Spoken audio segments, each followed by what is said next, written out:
Saludos cordiales, les habla Pastor García, terapeuta regresivo reconstructivo, y me da mucho gusto estar nuevamente con ustedes en este espacio, hablando con tu niño interior. Hoy es un día maravilloso para compartir con todas las personas, para compartir con todos los que nos están siguiendo en este momento a través del Facebook Live. Pueden irse agregando.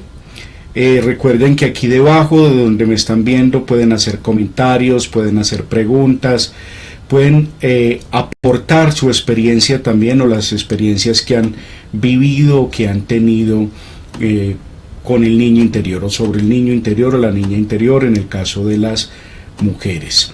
Es bastante importante que vayamos identificando al niño interior en nuestras vidas.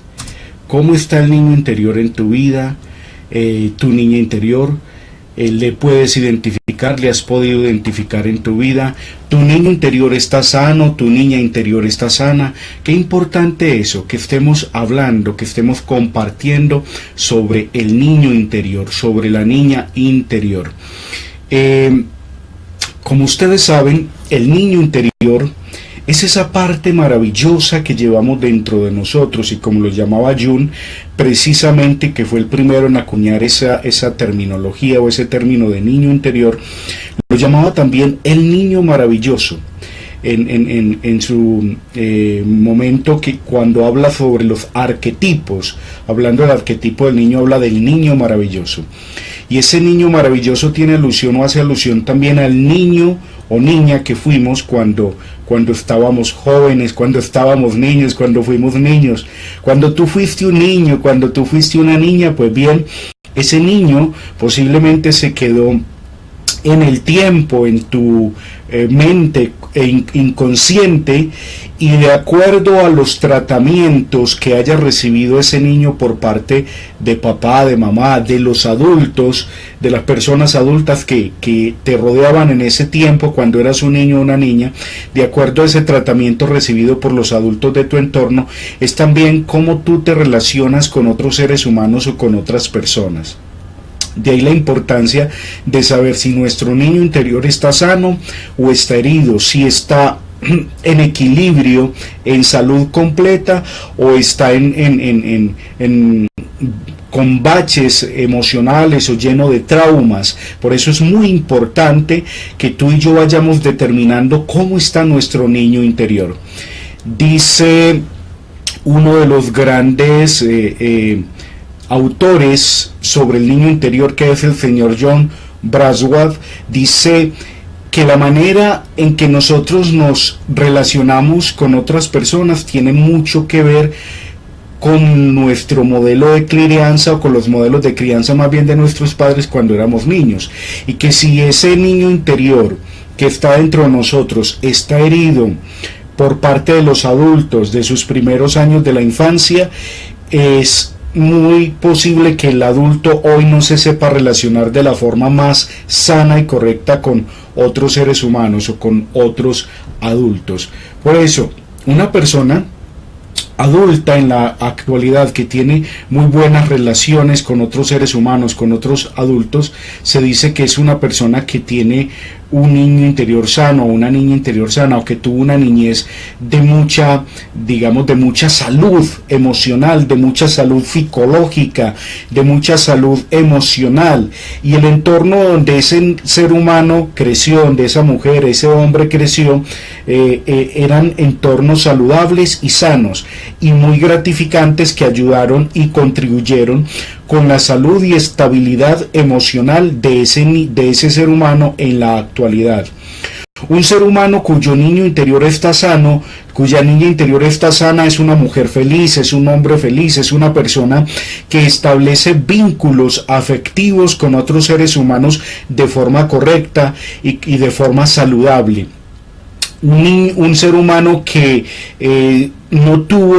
que no tiene un niño interior sano, una niña interior sana, posiblemente porque su niñez o su infancia fue muy doloroso, es un ser humano que desafortunadamente en la actualidad no sabe establecer vínculos emocionales y afectivos de forma saludable y sana con otros seres humanos. Entonces nos encontramos a esa persona que es dependiente emocionalmente en las relaciones de pareja, que es dependiente también en las relaciones laborales o en la empresa o en el trabajo, o que depende de un trabajo, depende de la ocupación, depende también del dinero, o depende de una creencia religiosa, que viene a ser al final como la que define su vida, la que va a definir cuáles son sus placeres, cuáles son sus gustos, cuáles son las cosas que debe hacer en la vida. Y en muchas ocasiones nos encontramos con personas que no son autóctonas o autónomas en su vida, que son otros los que deciden por ellas, que son terceras personas o situaciones o circunstancias las que deciden por este ser humano. Seres humanos que no tuvieron mucho amor, mucho afecto por parte de papá y mamá, o que fueron comparados o fueron humillados, crecen con un complejo de inferioridad muy marcado, y muchas de estas personas llegan al punto de humillarse ante otros seres humanos y estar como esclavos, sometidos, y nos encontramos entonces a seres humanos que en la vida adulta están sometidos o a un sistema político, o a un sistema filosófico, o a un sistema religioso, o al mismo trabajo, o a la misma empresa, y cuando establecen una relación de pareja, siempre se buscan a alguien que se parezca a ese maltratador o maltratadora de la niñez, de la infancia, para que continúe sus abusos, los abusos repetitivos que había recibido en la infancia por parte de sus padres o de algunos seres humanos o familiares cercanos que le abusaron, que le maltrataron. Entonces buscan, siendo adultos, personas para establecer relaciones afectivas que los maltraten, que los esclavicen, que los mengüen como personas, que los disminuyan como personas, que les quiten valor, que les quiten el poder de ser personas, de ser individuos autónomos. Entonces es bastante duro encontrarse con esa serie de personas que en la actualidad son esclavos o esclavas de otro ser humano. En el campo de las relaciones de pareja o relaciones sentimentales, esa clase de seres humanos, de personas, la mayoría posiblemente fueron muy maltratados en la niñez a nivel psicológico. Cuando eran niños o niñas no tuvieron un buen referente por parte de papá, de mamá, de los tíos, tías o cuidadores, o de las personas que estuvieron pendientes de ellos, que fueron responsables de ellos. No tuvieron suficiente amor para con este niño o niña que hoy en la vida adulta es un dependiente emocional o un esclavo que depende de terceros para poder continuar su vida. Entonces es bastante duro encontrarse con esta clase de personas, porque en el momento en que vienen a terapia, ellos muchas veces dicen o sostienen: es que yo no soy capaz, es que no soy capaz de salir de este círculo, es que esto es lo que yo sé hacer. Como me decía un hombre de 45 años, es que a mí me enseñaron. A mí no me enseñaron a amar, a mí no me enseñaron a dar amor. Por lo tanto, cuando yo estoy con mi esposo, con mi esposa, no sé dar amor, porque es que en mi casa mi papá y mi mamá se la pasaban todo el tiempo discutiendo, se la pasaban todo el tiempo gritándose, agrediéndose verbalmente. Y yo nunca vi que papá le diera un beso a mamá, le diera un abrazo, que mamá fuera afectuosa, que mostrara su cariño con papá. Y como no aprendí eso, pues para mí es muy duro tratar de hacerlo ahora, ¿sí? Y entonces muchos de ellos, cuando están hablando, como este hombre de 45 años, yo generalmente no veo al ser humano adulto que está allí, sino un niño detrás de ese adulto que se está expresando, se está expresando sobre sus falencias afectivas que tuvo cuando fue un niño, una niña. Y en la actualidad a estos seres humanos les genera mucho les causa mucha dificultad poder establecer relaciones afectivas con otras personas y dar amor, expresar ese afecto, expresar ese amor. Mi pregunta hoy para ti que me estás viendo en este momento es, la primera es, ¿te es fácil mostrar el amor y mostrar afecto por otras personas? Con tu pareja, con tu novio, con tu novia, con tu esposo, con tu esposa. ¿Se te hace fácil mostrarle amor y afecto a tus hijos? ¿Eres el tipo de papá, de mamá que constantemente está abrazando a su hijo, a su hija, a sus hijos y diciéndole todo lo importante que son ellos para ti? ¿Muestras con facilidad tu amor y tu afecto con las personas? ¿Te comunicas afectivamente con los seres humanos en la organización, en la empresa, en el trabajo, en el lugar, con las personas con las cuales trabajas? ¿O eres de las personas que les genera dificultad mostrar afecto y mostrar amor? ¿Cómo es que tú le muestras el afecto y el amor a las otras personas, a las personas con las cuales te relacionas, a las personas con las cuales te rodeas? ¿Eres de esas personas que disfruta mostrando su afecto, su amor? ¿Hablas con facilidad de tus emociones y de tus sentimientos con otros seres humanos, con otras personas? Es bastante importante tener esto en cuenta en el momento que me están escuchando y por supuesto en el momento de estarnos relacionando con otras personas, con otros seres humanos. Ahora, ¿cómo contactar con ese niño interior y saber si ese niño interior está sano, si esa niña interior está sana? Que es muy importante eso. Hablamos del niño interior es un genérico, o sea, se dice generalmente el niño interior, pero también para que las damas y las mujeres, y hoy que se está hablando tanto de género o de equidad de género, de igualdad de género, igual esa palabra no debería existir, igualdad de género.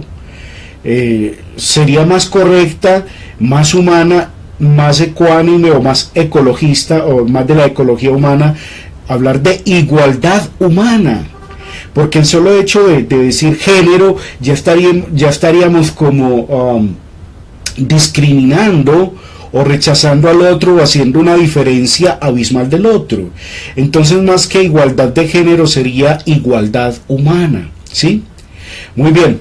Entonces, según nos dice John Braswell, una de las formas para ir contactando con el niño interior es la confianza. Y es que los niños, al principio, no todos los niños son confiados. Muchos niños tienen desconfianza. Ahora, si tú en tu niñez, tú, querido adulto, hombre adulto, mujer adulta que me estás viendo en este momento, en tu niñez creciste en un ambiente donde no había mucha confianza por parte de papá, de mamá, de las personas con las cuales te relacionaste, con tus cuidadores, con las personas que te educaste, con tus maestros, maestras, educadores. Si no hubo mucha confianza allí, es difícil ahorita, posiblemente es posible más bien que tengas un poco de desconfianza, o seas muy desconfiado hacia otros seres humanos, hacia otras personas. Entonces, en ese sentido, es importante que para contactar con tu niño interior, cuando hagas la reflexión, la meditación o simplemente cierras los ojos y tratas de conectar con tu niño interior y sientas que ese niño está allí, que esa niña está allí, lo más importante, lo primero, número uno, la confianza, ¿sí? Hoy vamos a hablar de eso, la confianza. ¿Qué confianza tienes tú contigo mismo? ¿Tú confías en ti mismo, en ti misma? Cuando tú te miras en el espejo, cuando tú te ves en el espejo, ¿qué tanta confianza te genera el ver a esa persona frente a ti? ¿Disfrutas viendo a esa persona frente a ti? ¿Disfrutas verte, mirarte en el espejo? ¿Te genera confianza esa otra persona que aparece allí ante el espejo, que eres tú mismo, que eres tú misma? ¿Qué tanta confianza tienes contigo mismo, contigo misma? A partir de ahí puedes entrar o ingresar a ese mundo de tu niño interior. Y cuando ingresas al mundo de tu niño interior y empiezas a sentirlo, lo primero que debes hacer es darle confianza a ese niño. Ese niño necesita confianza para acercarse a ti. Como es niño, igual necesita confianza para acercarse a ti, ¿sí? Ahora, cuando ya logres o alcances esa confianza con tu niño interior, con tu niña interior, es bastante importante que la aumentes, que la intensifiques, que ese niño sienta, vea, perciba o lo escuche de tus propias palabras, que puede confiar en ti y que tú eres una persona gratificante, que eres un ser amigable, amistoso, que te estás acercando a él o a ella en unos términos muy sanos y muy saludables, cuya intención es establecer un vínculo afectivo, un vínculo amoroso, un vínculo maravilloso, donde los dos podáis sentaros en una mesa, y como lo hacíamos en el programa anterior, el día de ayer, compartir una comida, compartir una cena, compartir un alimento. Y no solamente eso, sino compartir la vida misma. Recuerda que cuando tu niño interior está sano, está sana, en el caso de las mujeres, tu niño interior, ese ser maravilloso que está dentro de ti, se convierte en un sabio.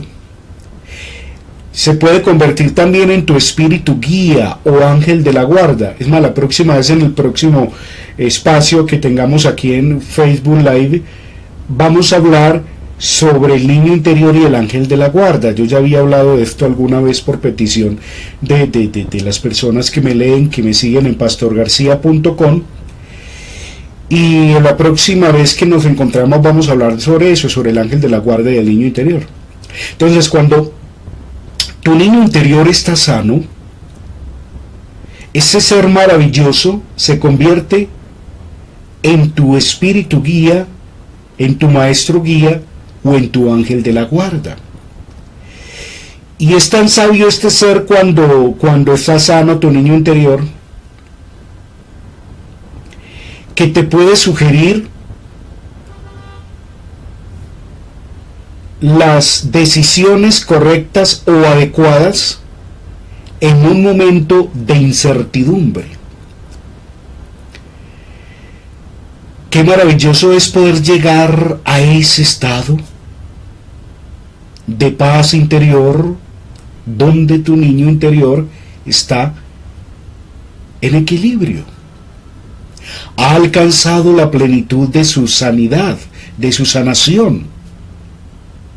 Y ese ser interior sano se convierte en una fuente de amor verdadero, un amor que te sana, un amor que agrega valor, sentido a tu existencia, a tu diario vivir. Qué maravilloso es que tú puedas llegar a ese estado donde puedas estar en completa soledad, sin sentir angustia, sin sentir tristeza, ansiedad, estrés, y que puedas disfrutar incluso de tu propio silencio, del silencio interior de tu vida, de tu alma, de tu corazón, de tu espíritu, al punto que te conviertas en la persona de la cual disfrutes más de su compañía, que tú te conviertas en esa persona cuya presencia sea lo más gratificante de existir, de vivir. Qué hermoso es eso. Que no tengas que opacar el ruido de tu interior, de tu niño herido, en el caso cuando el niño interior no está sano, con más ruido, con música, con la televisión, o con tener que ir y estar entre la muchedumbre, entre las aglomeraciones, entre los grupos de personas por tu soledad, por no soportar el silencio. Y es el caso de muchas personas que llegan a la casa del trabajo, de la calle, y lo primero que hacen es encender la radio, la televisión o poner música a alto volumen, porque como muchas veces nos dicen en terapia, en consulta, no soportan el silencio. Y no soportan el silencio porque no se soportan consigo mismas, consigo mismos, no se soportan a sí mismos. Y qué maravilloso es llegar a ese estado espiritual de paz interior, cuando tu niño interior está sano, cuando tu niña interior está sana,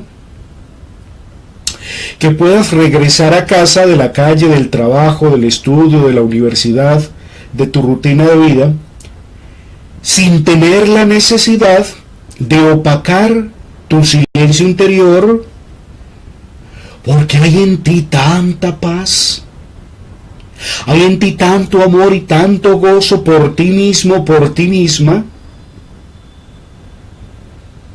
que puedes vivir perfectamente en silencio por horas o por días.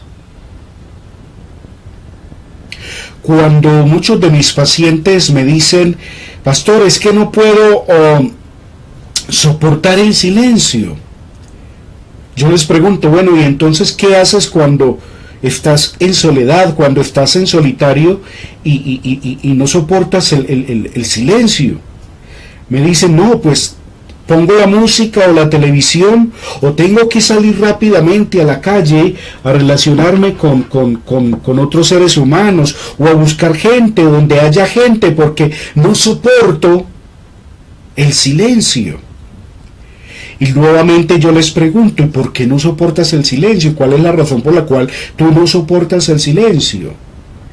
Y me dicen, no, es que empiezan a venir vocecillas en mi cabeza, y no me gusta esas voces, y no me gusta escuchar esas voces, y no disfruto esas voces.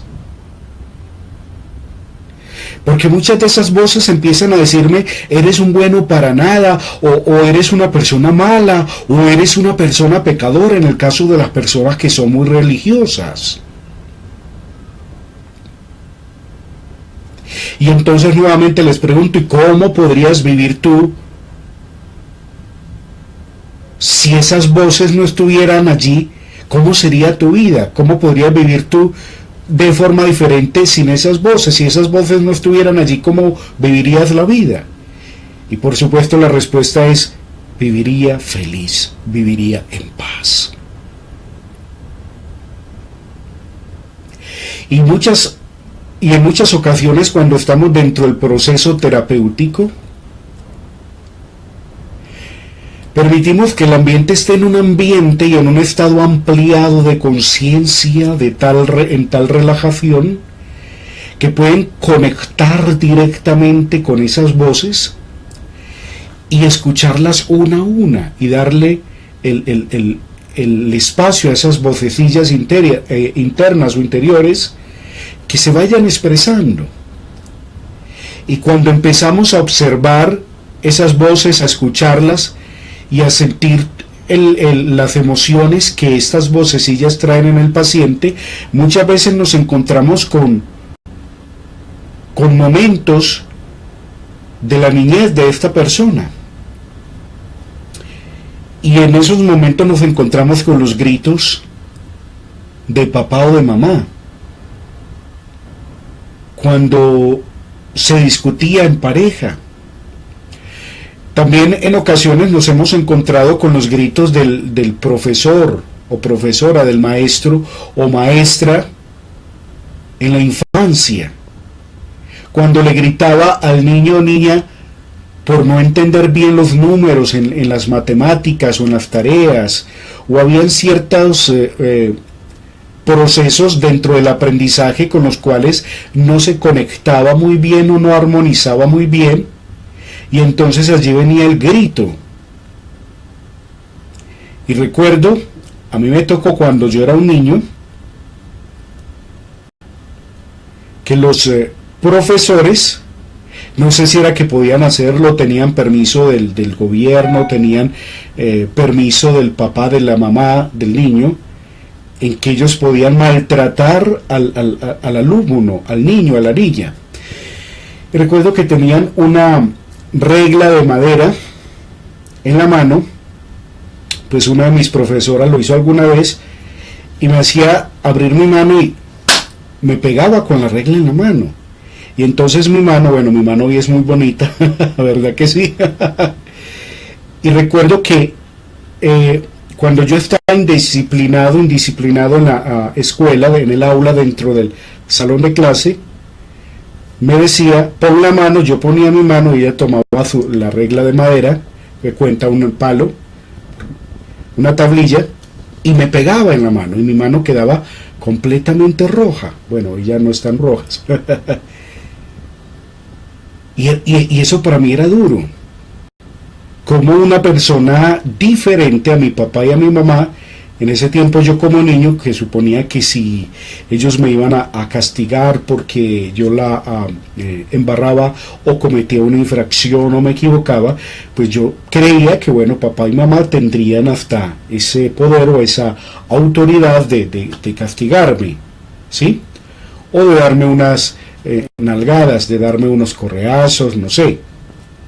Pero tú ir a estudiar y siendo un niño de 7, de 8 años, y que una persona forastera ajena a tu familia te castigara, te maltratara, pues eso era bastante difícil para ti como niño, como niña. Eso conmigo fue pocas veces. Sin embargo, dentro del aula de clase tuve varios compañeros a los cuales castigaban habitualmente, es decir, a muchos de estos compañeritos o compañeritas les castigaban hasta 2 veces o 3 por día, y eso era bastante feo verlo allí, ¿sí? Entonces, cuando nosotros en terapia llegan pacientes que dicen que no pueden estar solos porque vienen todas esas vocecillas, dentro de la terapia nos hemos encontrado con escenas de la niñez donde fueron castigados, maltratados o gritados por papá o mamá, o como fue mi caso, por los maestros, por los profesores. Y alguna de esas vocecillas es: lo hiciste mal, o lo estás haciendo mal, no eres bueno para nada, nunca vas a poder progresar en la vida, nunca vas a alcanzar tus sueños, tus metas, tus objetivos, eres una perdedora, eres un perdedor, eres un bruto, una bruta, o un puerco, o un cochino, bueno, o un tarado, o una tarada. Y muchas de esas personas hoy son muy inteligentes y les fue muy bien en la universidad y pueden presentar trabajos en la escritura perfectos. Mas cuando tú les sacas a hablar en público y les pones a hablar en público, se llenan de temor y se bloquean y aseguran que no son capaces de hacerlo. ¿Por qué? Porque dentro de sí está ese niño interior o esa niña interior que recibió los gritos de papá, de mamá, del educador, del cuidador, y cuando se expone en público, entonces viene esa vocecilla interna, que es su niño interior, o su niña interior, que como el maestro, como el papá o la mamá le dicen: eres un perdedor, eres una perdedora. Y ahí nos encontramos con una cantidad de personas en las empresas, sobre todo ejecutivos y ejecutivas, que les cuesta hablar en público. Tienen temor a hablar en público, o lo que se llama también pánico escénico. Mas cuando estas personas vienen a terapia y se hace el proceso completo de sanación de su niño interior, es impresionante cómo pocos días después estas personas las pueden ver hablando en público, o en televisión, o incluso por aquí en Facebook, en YouTube. Muchos de mis clientes y pacientes son coaches, personas profesionales que se dedican al coaching. Muchos de ellos que son también expertos en la programación neurolingüística, en la PNL, en negocios en línea, en marketing, en redes sociales, en multinivel, que redes de mercadeo. Y muchas de esas personas tenían miedo o temor, pánico de enfrentarse, por decir algo, ante un micrófono o ante una cámara, ¿sí? Yo aquí tengo un micrófono, miren el micrófono por el cual estoy hablando, y quizás cuando era un niño o más joven, yo también sufrí de pánico escénico, el miedo a hablar en público. Y después de eso, hace muchísimos años, por supuesto, después de que en una terapia psicológica me pude liberar de ese pánico, fue tan maravilloso que a los pocos meses ya estaba trabajando en la radio. Y trabajé en la radio por muchos años, bastante tiempo. La última emisora que estuve fue en la Radio Bolivariana, de la emisora de la Universidad Pontificia Bolivariana de Medellín, en Colombia, donde me encuentro en este momento. Fue la última vez que estuve así trabajando en radio, en la Radio Bolivariana, que es la radio de la Universidad Pontificia Bolivariana de Medellín.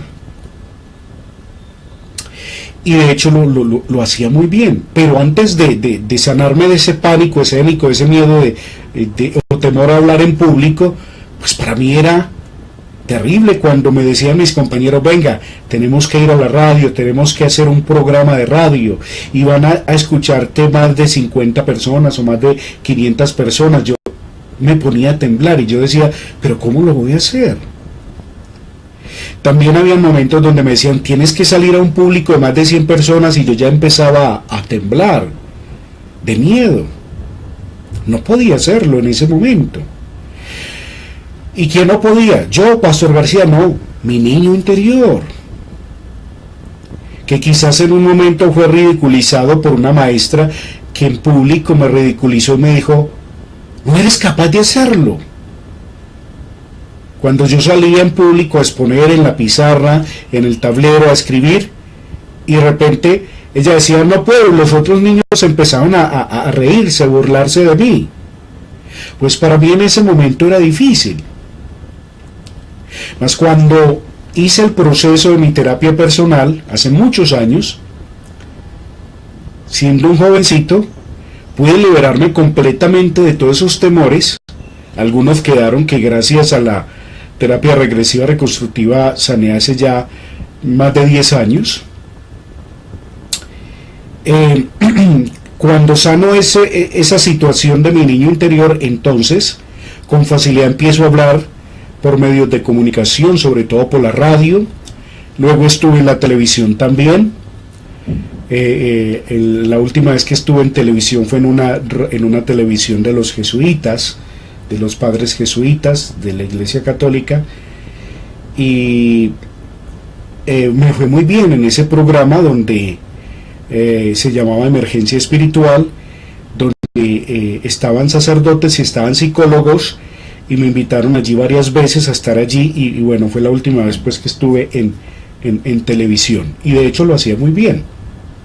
Ahora estamos aquí en el Facebook Live, Olive para los que están en España, y he estado también en YouTube. Muchos han visitado mi canal de YouTube, recuerden que lo pueden visitar también, Pastor García Terapeuta. Allí lo pueden encontrar, allí me pueden encontrar, ¿sí? ¿Y cómo sanan esos temores? A través de la terapia, de la psicoterapia.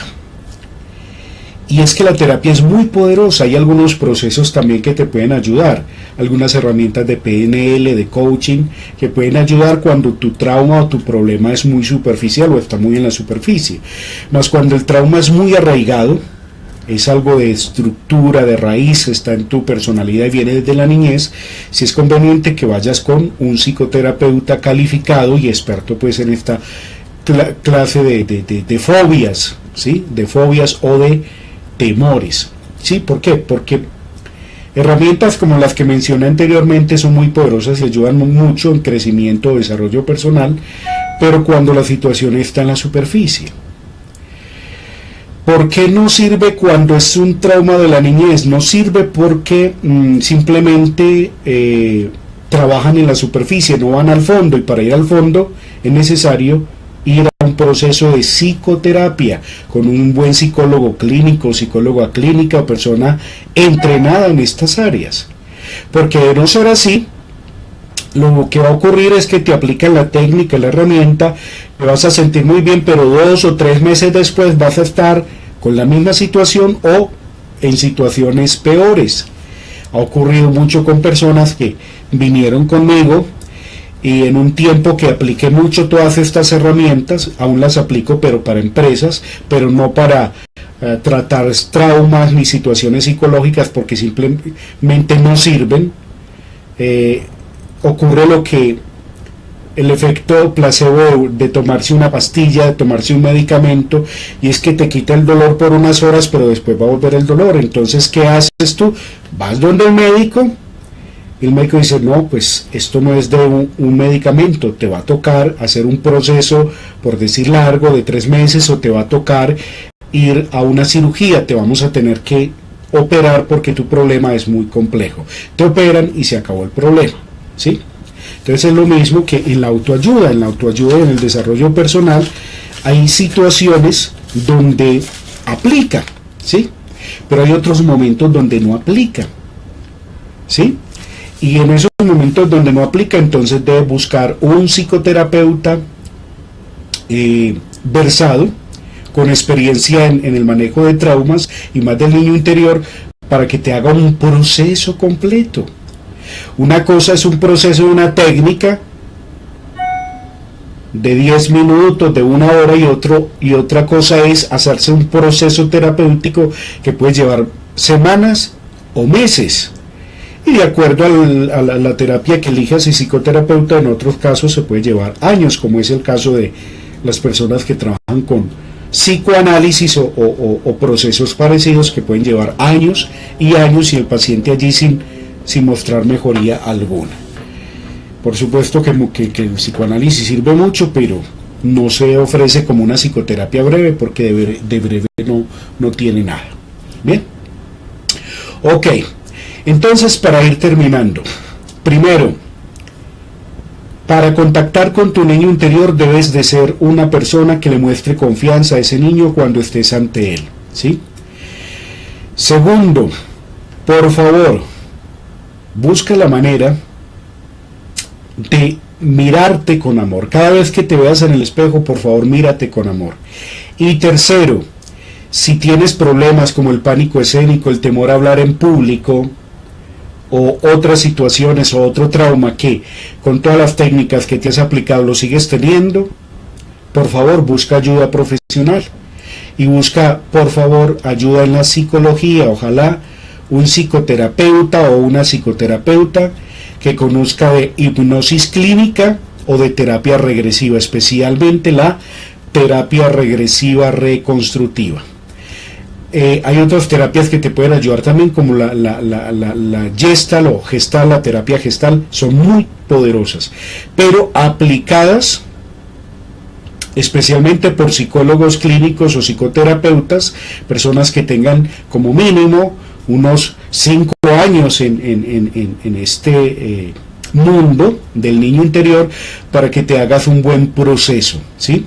Las personas que aplican coaching y PNL, muchos de ellos manejan también la herramienta con mucho poder y lo hacen muy bien. Sin embargo, la mayoría en este tiempo que la PNL y el coaching están como tan de moda, y muchas personas están allí, pues muchos no tienen experiencia trabajando en el campo terapéutico y en lugar de hacerte bien, te van a hacer mucho, pero mucho daño. De zapatero a tus zapatos. Un proceso de coaching para establecer objetivos es muy bueno y es muy poderoso. Lo mismo la PNL para las empresas, para las ventas, para las comunicaciones, muy poderoso. Y por supuesto, si esto se incluye o integra a los procesos terapéuticos, como terapia ocupacional puede servir muy bien, pero nunca como una terapia de base, porque como terapia de base simplemente no sirven. Y se los digo yo, que soy experto también en estas áreas y las apliqué por mucho tiempo. Es más, dejé de hacer terapia para dedicarme al coaching de empresas y me fue muy bien, conseguí mucho dinero, pero no me estaba llenando completamente, no me estaba dando completa satisfacción. ¿Por qué? Porque a los pocos meses veía a esas personas con las cuales había trabajado con estas herramientas con los mismos problemas.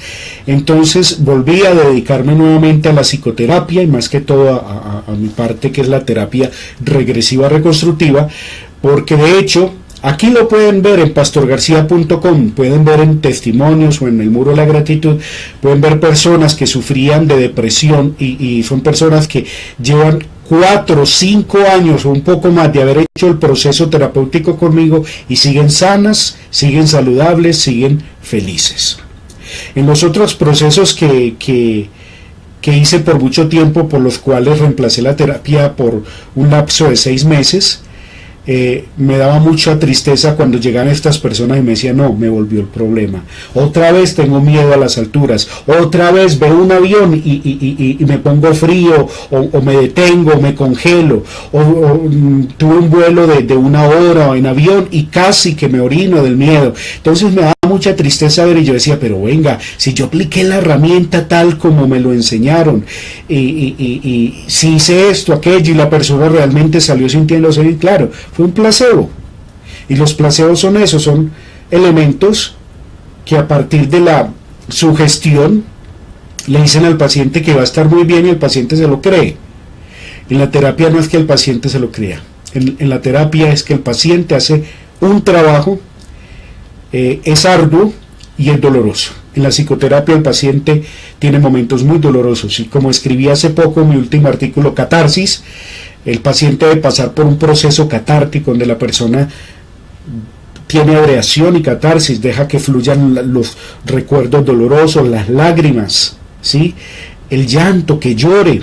En algunas ocasiones las personas gritan, en otras convulsionan, dependiendo pues de lo doloroso del trauma. Y si la persona no saca el trauma, no saca el dolor desde adentro, es muy difícil que tenga una sanación psicológica y emocional. Por eso la psicoterapia es muy poderosa y en ocasiones pues a la gente no le gusta porque son procesos largos, sí, pero es que si usted desde los 0 a los 15 años que estuvo en su casa fue víctima de abuso, de maltrato, de violaciones, de lo que sea que haya sufrido, eso en 5 minutos o en 20 minutos, en 1 hora, es imposible que lo cure, ¿sí? Y respeto mucho la PNL, respeto mucho todas esas herramientas que pueden ayudar, pero generalmente estas personas que van a un proceso de estos, a los 2 o 3 meses están peores, porque simplemente se aplicó en ellos el efecto placebo. Eso de que no hay necesidad de sacar el dolor, claro, el dolor hay que sacarlo. Si una herida se opera superficialmente sin abrirla y sacar todas las esquirlas del accidente, todos los cuerpos ajenos, esa herida se va a, no sé si se vale la expresión, a gangrenar, o se va a podrir y se va a volver algo canceroso o cancerígeno, y luego le van a tener que amputar o el pie o la mano o la parte del cuerpo que está afectada. La psicoterapia hace eso, abrir la herida, ir a la raíz y sanarle completamente. De eso se trata la psicoterapia. No piensen en algo bonito y eso bonito lo ponemos sobre algo doloroso y ya, se acabó. Si es algo que está en la superficie, sí sirve y ayuda y es poderoso. En el caso de los procesos de solamente PNL. Pero si es una situación dolorosa, un trauma de raíz, ahí sí necesita la terapia, necesita el terapeuta. Y por supuesto, aplicar PNL ahí también sirve, sí. Cuando la PNL es aplicada por un psicoterapeuta, ayuda mucho y es muy poderosa. Pero sola como técnica, simplemente no sirve, ¿sí? Y disculpas para las personas que me siguen y que son expertos en PNL porque dicen, no, ¿cómo así que no sirve? Si es lo mejor, a mí me ha funcionado. Bueno, a ti te ha funcionado. Pero te invitaría a que hablaras con psicólogos y psicólogas y psiquiatras expertos también en PNL que la han aplicado y te vas a dar cuenta que no es tan efectiva para la psicoterapia aplicándola sola como técnica. Tiene que ir integrada a un proceso psicoterapéutico para que pueda servir. Bueno, muy bien. Entonces, queridos amigos y amigas que me siguen, qué bueno que estuvieron hoy con nosotros aquí acompañándonos en este espacio, en este Facebook Live, hablando con tu niño interior. La próxima vez, no sé si mañana tengamos programa, pero alguna cosa estaré pendiente. Mañana tenemos muchos pacientes, vamos a ver si tendremos espacio de mañana sábado estar con ustedes. En nuestra próxima emisión vamos a hablar sobre el niño interior y el ángel de la guarda. ¿Cuáles son o han sido tus experiencias con el ángel de la guarda o con el maestro guía o espíritu guía? Muchas personas que no son religiosas no creen en el ángel de la guarda, pero sí creen que hay un espíritu guía o hay un maestro guía, o muchos creen en los duendes, en las hadas, en seres mágicos que los acompañan. Entonces, en nuestra próxima emisión vamos a hablar sobre el niño interior y el ángel de la guarda, y cómo ese ángel de la guarda en muchas ocasiones es el niño interior que está ayudando a la persona, que le está avisando, que le está evitando cometer errores y que le está dando muy buenas sugerencias. Muy bien, hoy nos alargamos un poco. La próxima emisión que hablemos sobre el ángel de la guarda vamos a tener también un momento de relajación profunda, de meditación guiada o dirigida para encontrarnos con ese ángel de la guarda. Yo soy Pastor García, terapeuta regresivo reconstructivo, quien te recuerda que sanando a tu niño interior serás muchísimo más feliz. Bendiciones y hasta pronto. Recuerda visitarme en pastorgarcia.com. Hasta pronto.